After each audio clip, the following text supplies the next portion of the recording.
Good afternoon, ladies and gentlemen, from wherever you're tuned in. Thank you for making time for another GNI Live session. My name is Gino Kumu, Google News Lab Teaching Fellow for the Sub-Saharan Africa region. And this is the second installment of our now fourth GNI Live program, in which we have moved our trainings from in-person to online.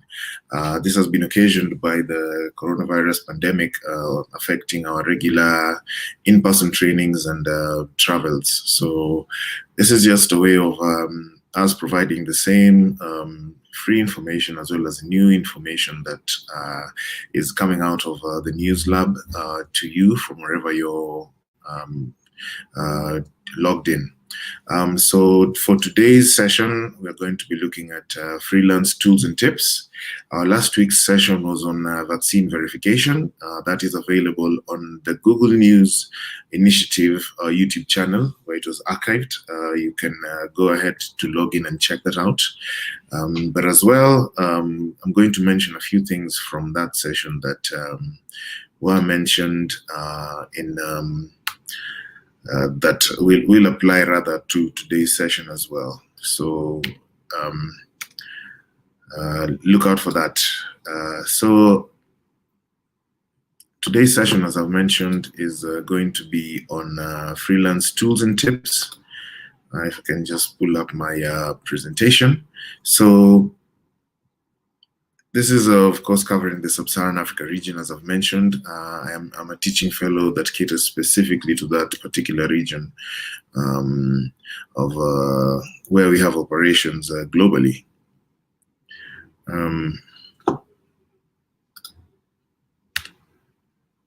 So as I mentioned, the topic we'll be looking at today is freelance tools and tips. That's my those are my details, rather. News Lab Teaching Fellow. My email address is eugenepatrick@google.com. And that is in the event that you have any questions arising from today's session. Right before we get into today's session, I'd like to give a quick recap of what we've already looked at, as well as a schedule of what's to come.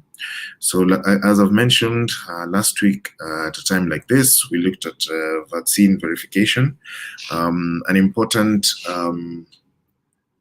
topic to look at and understand, especially with the progression of the coronavirus pandemic, and that is into now the vaccination stage, where a lot of countries globally now have substantive stock of vaccines to use in protecting their citizens, and as well as preparation to resume a semblance of normalcy with regards to international travel, as well as opening up much of the country to resuming the regular schedule of operations prior to the pandemic. That's available on YouTube, as I mentioned. Head over to the Google News Initiative YouTube channel. Check under the Sub-Saharan Africa playlist. You should be able to get the vaccine verification session, as well as other sessions that we've done in the 3 previous iterations of the Google News Initiative live sessions. Today we'll be looking at freelance tools and tips. And then on 7th of April, we'll be looking at investigations and pinpoint. That will be followed by a session on visualization and mapping on the 21st of April at 2 p.m. East Africa time. After that, we'll have a session on analytics for journalists. This is where you get to understand what the numbers on your website mean, how best to capitalize on the narrative that the numbers are providing, and as well just making changes where it's needed, again courtesy of analytics. That will be on the 5th of May at 2 p.m. East Africa time as well. And then we'll finish off this round of Google News Initiative live sessions with a verification challenge, and this will be on the 12th of May at 2 p.m. as well. So for more information on this, head over to the Google in Africa Twitter page, where this information will be shared. And as well, I'll be sharing a link for these coming sessions in the comment section of this particular live video as we proceed. Right, so just before we get into today's session, I'd like to give us a brief rundown of what inspires a Google News initiative foray into working with news organizations. And this is mainly on three pillars. There's to elevate and strengthen quality journalism. And this is under the larger approach of building a stronger future for journalism. So my particular role is specific to elevating and strengthening quality journalism. This is primarily through training on tools and tips that you can use to tell better stories online. The other two pillars are working with within the Google News initiative to strengthen the future of journalism. One is a keen look at evolving business models to drive sustainable growth. This is done through such platforms such as Subscribe, which enables news organizations to grow their readership by having a subscription model. Then there's also empowering news organizations through technological innovation. This is done through the currently ongoing Google Innovation Challenge that was announced earlier this month, and will be running until the 12th of next month, where submissions will close, and then the process of selecting news organizations, entrepreneurs, and individuals who will be eligible for a grant will then take place. So that's a quick rundown of how the Google News initiative is working towards safeguarding the future of journalism. One of the other ways that we're also doing this is through a creation of a Journalist Studio. Journalist Studio is primarily a suite of tools that are created specifically to cater to news organizations with respect to such elements as workflows and security of platforms online. We look at such platforms such as Advanced Protection Program, Project Shield, and Outline. These are created specifically to ensure that in the process of telling stories online and keeping the public informed in matters that are of public interest, news organizations are themselves secured from, among other instances, attacks that take the form of distributed denial of services attacks online.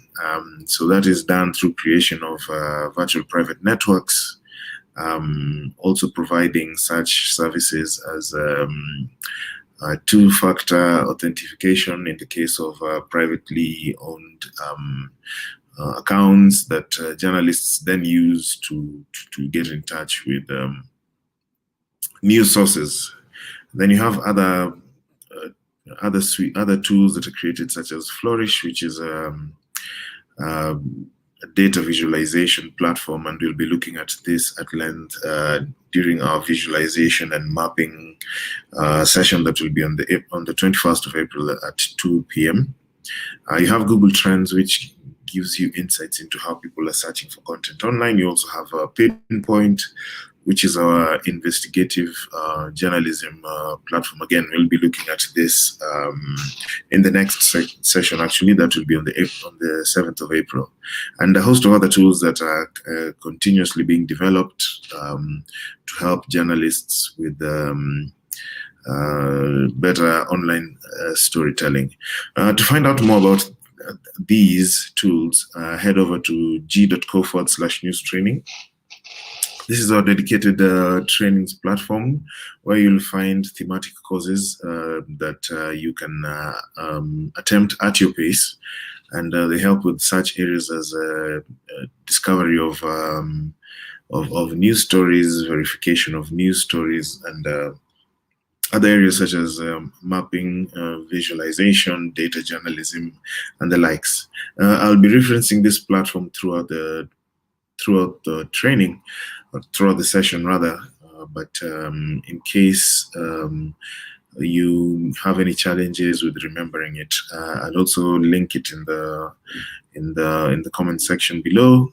but also feel free to check it out via Google search. So you can go to news trainings. When you go to Google search, you can just type out news trainings and you'll be able to find the platform. All right, so getting into today's session, we'll be looking at it from two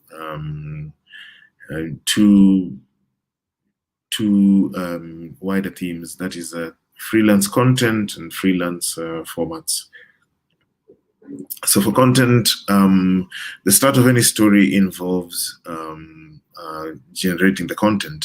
And one of the best ways of which you can generate the content, and this is something that is also developed by Google, is using Google Alerts. Now, Google Alerts enables you to keep a finger on the pulse of information that might be of interest to you, that you may want to develop or that you're following up on in the course of storytelling. And this is something that is also vital to freelancers, similar to news organizations. But this also is something that requires a freelancer, that is, to draw from their own professional experience and in setting up the alerts. So the alerts are primarily just complementary to a skill set that a journalist already has, even as you're now transitioning from working within a news organization and proceeding on to being a freelance journalist. So to set up alerts, I'll quickly demo how that happens.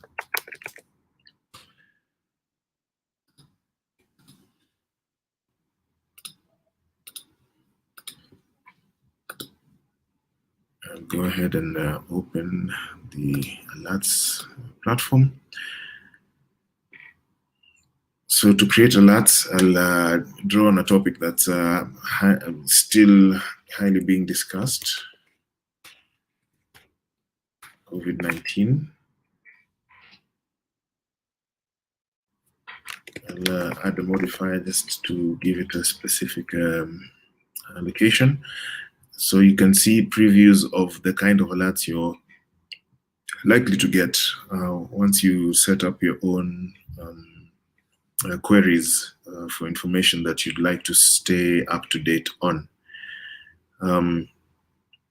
So these are just some of the samples of information that is available on the coronavirus pandemic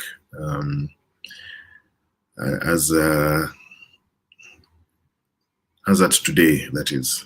So this is the whole range, and once you found something that you found a sample of information that you're interested in, you can go ahead to create the alert. So with the alert created, a few other things you can do is you can decide to edit it, and you can choose the frequency of how many alerts you're getting in a day. So here you can have it as it happens, and this is especially useful if the information is updated regularly. Or if it is something that's been slowed down a bit, you can have it at least once a day, or at most once a week, in the event that it perhaps your publishing model does not put out information on a daily basis. And then just at the bottom of that, you can see there's a digest to the particular email that you want to have the content sent to. Once you're happy with that, you also have other filters such as news, blogs, web. It just depends on what you're keenly interested in following up on the content from. You also have the option of selecting the language. You can pick the region. So in this case, we'll just modify that and have it specific to Kenya. And then you also pick between the best results and all results. So it just depends on what you're particularly interested in. Then you can set up the alert, and it appears there. For purposes of showing how the digest feature works, I'll go ahead and add a second alert. This is just my name. And again, we'll go on to have a look at the filters. Say we want to look at the content from the web. I will eliminate blogs.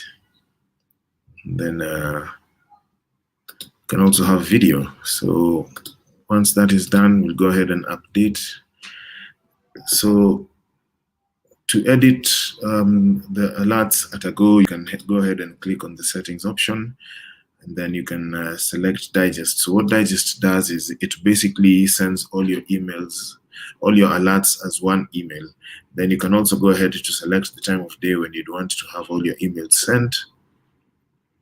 And then delivery is again to the email address that you've used to set up the alert. So once you're satisfied with the settings that you have, the filters that you have set, you can go ahead and save that. I'll cancel this because I don't really need the alert setup.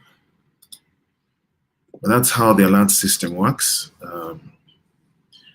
So that's one of the starting points of collecting information as a freelancer, and you now want to, and you're now interested in continuing your gathering of information.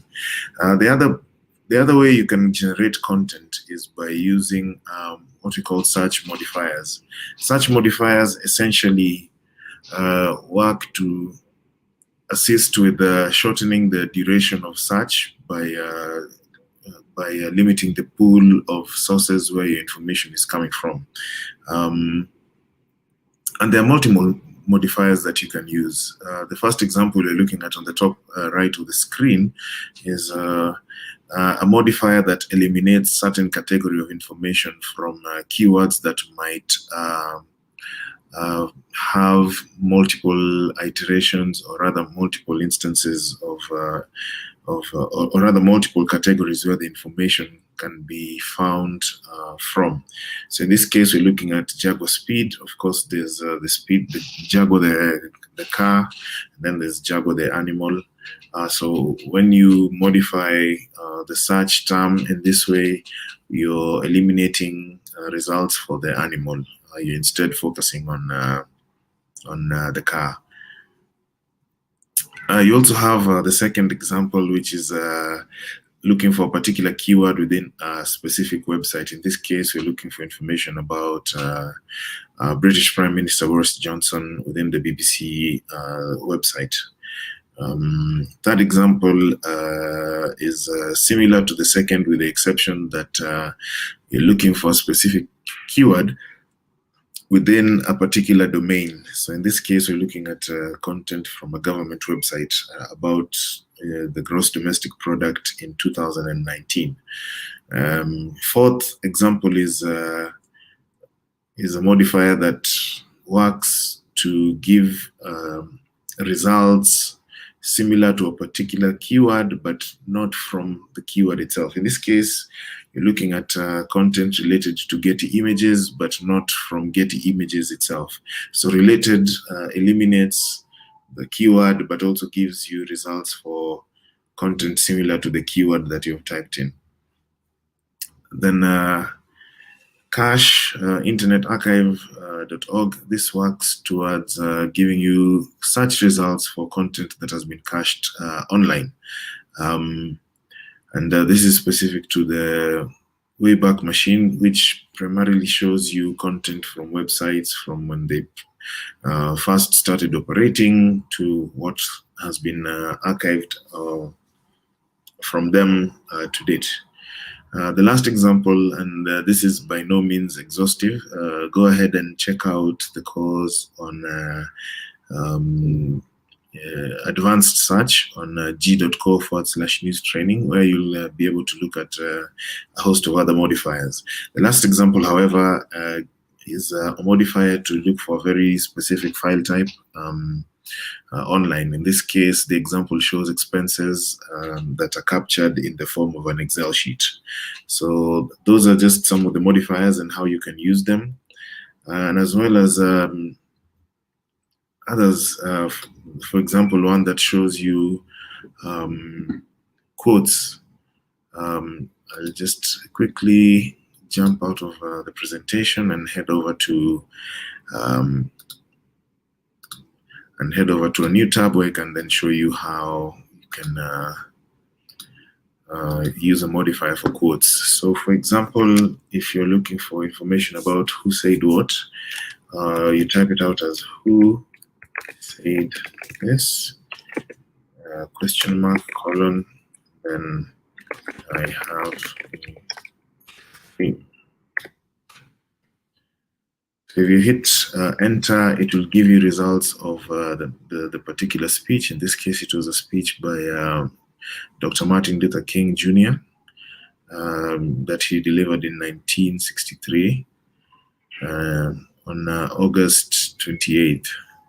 So that gives you a rundown of where the speech came from. And this is a modifier that's important to use with respect to finding out information around statements that have been made and whether it's verifiable that in fact who they're attributed to, or in the case where they're not attributed, whether you can find the source of the statement or the speech.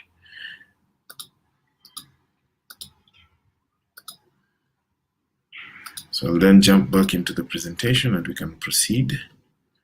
Another platform you can use when looking for content to base articles on as a freelancer is Google Trends.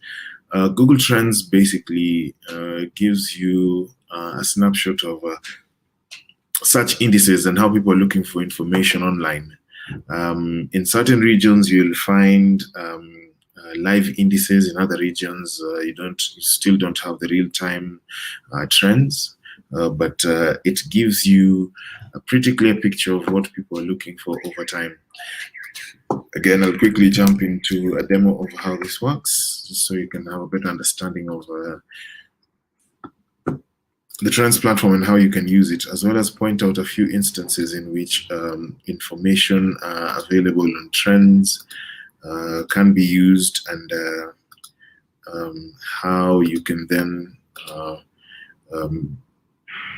customize your trends to get a better understanding of how certain content can be accessed.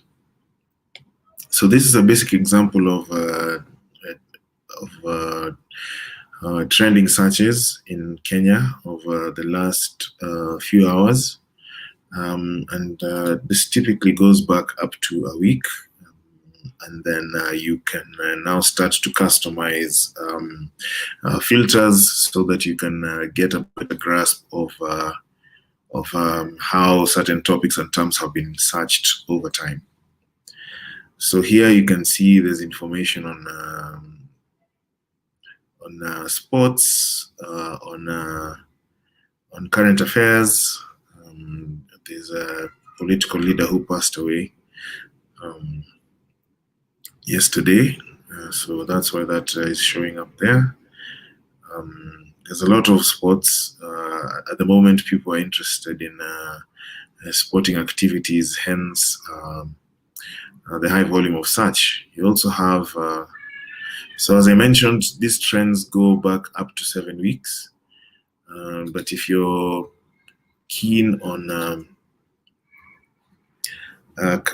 customizing the search terms beyond 1 week, you can use the explore option, and the explore option allows you to actually compare up to 5 different topics and terms in the process of gathering information. So you can, for example, look at COVID-19, and you can have it as a, you can select a topic. So we'll go with the coronavirus disease. And then in relation, you can go with the COVID-19 vaccine, just to have an understanding of how people are looking at information about them. And then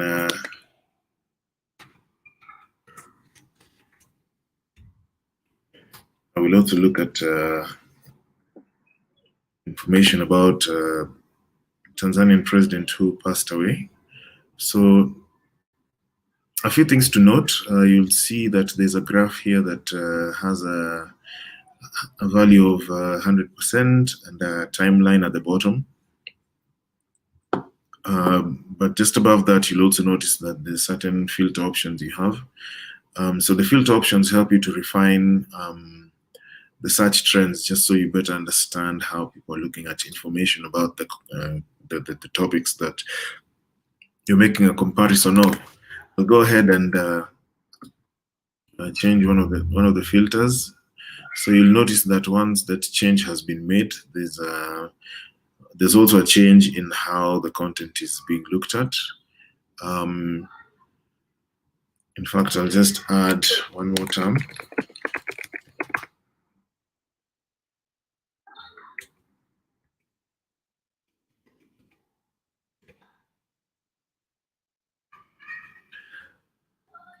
So I'll go ahead and change the time filter as well. I'll have it as the past 7 days.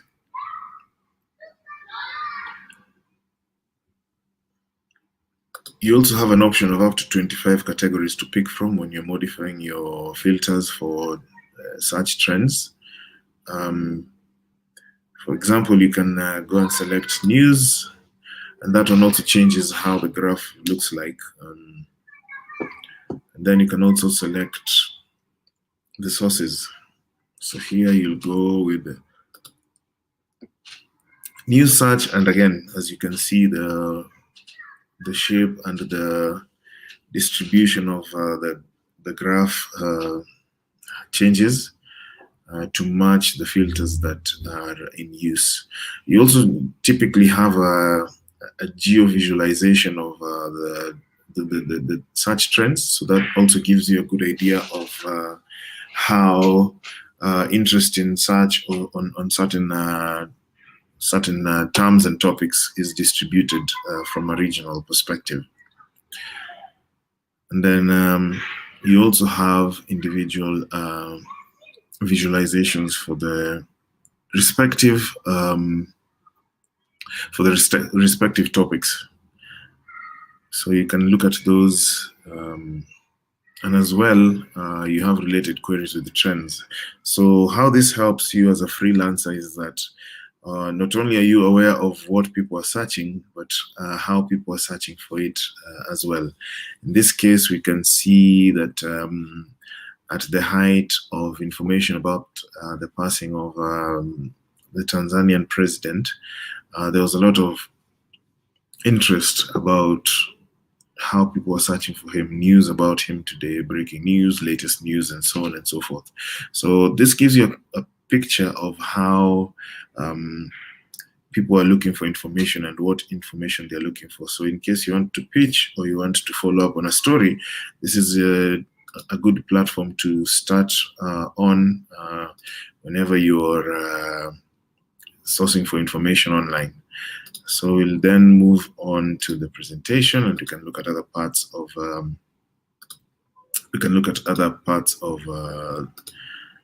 how to generate content as a freelancer with some of the tools that are available. So now we move into the format, as I'd mentioned, and we'll do a deeper dive into two specific areas, that is podcasts and newsletters. And just to give a bit of a context, there's a lot of interest in podcasts as a delivery of information. Podcasts typically take the form of audio and sometimes video, but that is hosted in a way that people can retrieve them at a later point in time, when they are now either able to take the time to listen or watch the podcast, or when it is most convenient for them. One of the ways in which podcasts are consumed here, for example, is when somebody is on a drive, either to work or to various engagements. So in the course of navigating traffic, podcasts are huge go-to for people. And newsletters, of course, are another way in which people disseminate information. This is a format that is making a comeback. People are giving a rundown of information of interest to their readers, of course, and this is advised by analytics. And that particular facet of journalism we'll be getting into a bit later in this series of online trainings. But analytics inform how people then distribute newsletters. So one of the ways in which Google is helping with trying to figure out podcasts is there's a tutorial on how on the A to Z of masterclasses, and this is done in conjunction with PRX to create a better understanding of such questions as should I be podcasting, to even platforms that can ideally be used with respect to creating the podcasts. So, as I mentioned, this covers a wide array of topics, from whether one should make a podcast and what tools are available for them. So further to this, when considering podcasts, a minimum requirement is a sound input device, in this case a microphone, that can be used when now recording the podcast. This is after you've collected all the information that you want to have as part of the podcast. And then you also require to have a computer, and this is especially for recording, editing, storage, publishing of your podcast. When you're now moving to a professional setup, you probably need a sound mixer. Sound mixer enables you to have multiple inputs. For example, you might have a podcast that features several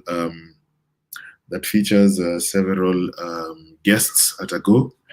So you can have multiple microphones set up for that specifically. And then you can also have inputs for music. For example, if you have a background music that you want to form part of the podcast. And to this end, you have sources that we'll be looking into that have sound effects and jingles that you can use for free when creating your podcast. So once you have collected all of your information that will form the podcast, you want to record it. And as well, at this juncture, I would like to mention certain platforms such as Freesoundorg, which provides you with background sounds and other audio effects that you might want to use as part of your podcasts. You also have BBC sound effects that also provides you with sound effects. And then for recording as well, you have platforms that can enable you to record online, so that even if you're at a distance and you're interviewing somebody or you're having a discussion with somebody as part of your podcast, you can still be able to get the work done, rather than have them record their own audio and then send it to you separately. So you also have Zencaster that can be used for. This is the platform that you can use to record your sessions online. So as I mentioned, these are some of the libraries that can be used when you're sourcing for sounds that you want to have as part of your podcast. As I mentioned, there's Freesoundorg. Then there's also the BBC sound effects library, and as you can see on screen, you have even themes and moods for the kind of sounds that you have on there that can be used as part of your podcast. You also have Google Podcast Manager. This is a platform that enables you to manage your podcast that's on Google Podcasts. It gives you analytics for what's happening with your podcast, from how people are listening, how long they listen, where they drop off, and it can give you really good insights into what changes you might need to make. And not just that, it also enables you to optimize your podcast to be findable on search. And it gives you a guide on how to go about this. So that you can better understand how people are interacting with your content. I'll quickly share with you a screen on how to go about adding your podcast to search. And this is found on the help section of the podcast manager. So it shows you where can Google Podcast show your podcast, and it gives you a rundown of information on where the podcast is discoverable, then additional services, and then prerequisites for Google Podcasts. So this is a good starting place when you want to understand insights on how your podcast is being used. So this one will also be linked in the description, or rather in the comment section of this video.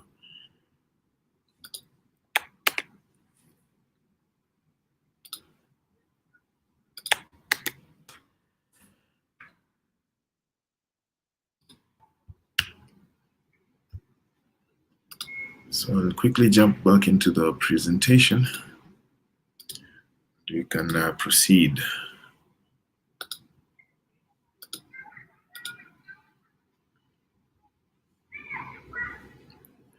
So you have other platforms that can also enable you to make sense of your podcast. Once your podcast is available on search, it can also be discoverable in other languages. There's also a full guide on this with Google Podcasts that you can find, especially for publishers, but also for freelancers, so that you're monitoring not just where it is discoverable, but also in how many languages people are consuming the content, because these insights really do go a long way in assisting with creation of the content itself. So for newsletters, which is the next section we are getting into, as I'd mentioned, this is a re-emerging format for conveying information. And there's a lot of thought pieces around newsletters. The New Yorker and the New York Times have particularly shared a lot of insights into newsletter writing and why it has been hard to avoid newsletters altogether. Much of the emphasis is on the lack of noise, the different connections between the authors and the readers. So newsletters act as a sort of digest, so that you're not looking at too many things with respect to a website where there might be competing interests for your attention. So newsletters are something of a curated source of information, and it gives the reader an opportunity to comprehensively look at a particular type of information.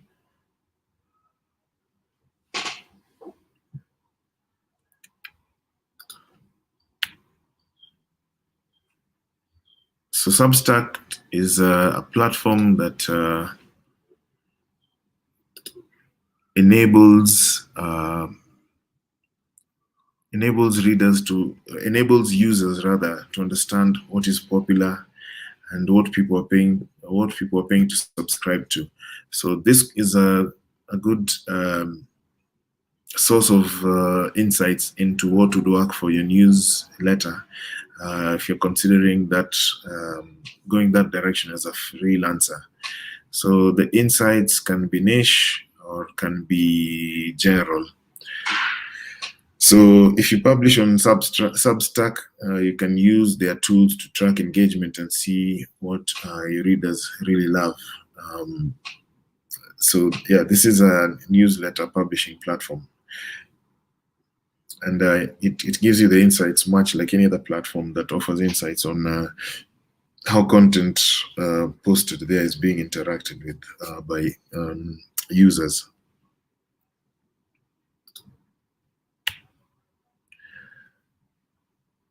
So Review is another platform that also can be used to write and publish editorial newsletters. And it also enables you to earn money from how people are interacting with the content. This was recently acquired by Twitter, of course, and it's one of the big players in the newsletter sphere. So while it doesn't cost money to use, you build paid subscribers, and then the owner of the platform, in this case Twitter, takes a percentage of the revenue that has been earned. So Substack also is free to use and generates revenue from how audiences engage with the content. But the difference between the two platforms is that Substack will take 10%, while Review will take 5% of revenue generated from the content published in the newsletter. So that's something worth noting if you're considering using platforms that generate revenue on your behalf. So we'll now look at the future of emails. Within Google, we have a platform called Accelerated Mobile Pages, and AMP emails is a new format of enabling users to engage with content on the platform. It integrates carousels, WebJet, SM, and endless features within an email, so that you have a comprehensive look at information that users are interested in. And then this is part of the newsletter. So then the user never has to leave their inbox, and this is an opportunity to rebuild a personal news experience. So there's a full sandbox for experimenting with the AMP on the website as a content developer. So this is code-based, however, and it requires and is quite advanced. And therefore, if you're a freelancer with a coding background, this is a platform that you would get a good dividend out of. But as well, journalists who are curious to try their hand at coding are also welcome to attempt to tinker with the platform. And there's also support in the event that a journalist needs to get assistance with using this particular platform. Right. So as I mentioned, to get to understand more about freelance tools and tips, as well as some of the tools that we're looking at, you can head over to g.co/news training to have an understanding of the tools, some of the tools that we've mentioned, some of the techniques that we've also looked at, especially the modifiers. You'll get thematic courses that are designed to help with a variety of workflow instances in with respect to news generation. So g.co/news training is a platform to visit. So in case you have any questions on trainings or tools, feel free to reach out to newslabsupport@google.com. There you'll be able to get assistance on any questions about the trainings or the tools that you might have. In case you also want to request individual training sessions for your newsroom or as individuals, you can use the same email address and put your request forward, and somebody will be in touch to be able to facilitate the training. I have been your facilitator, Eugene Okumu, teaching fellow for Google News Lab in the Sub-Saharan Africa region. Always a pleasure to have you logged on from wherever it is you're watching. As I've mentioned, we'll be having more sessions. The next one will be on investigative journalism and pinpoint. That will be on the 7th of April at 2 p.m. East Africa time.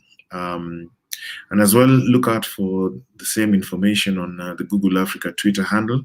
And for the prior sessions, or for the previous sessions, head over to the YouTube channel.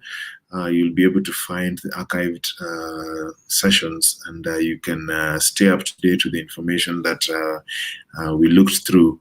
But from me, for now, it is goodbye, and thank you for tuning in. See you next time, and stay safe during this pandemic period.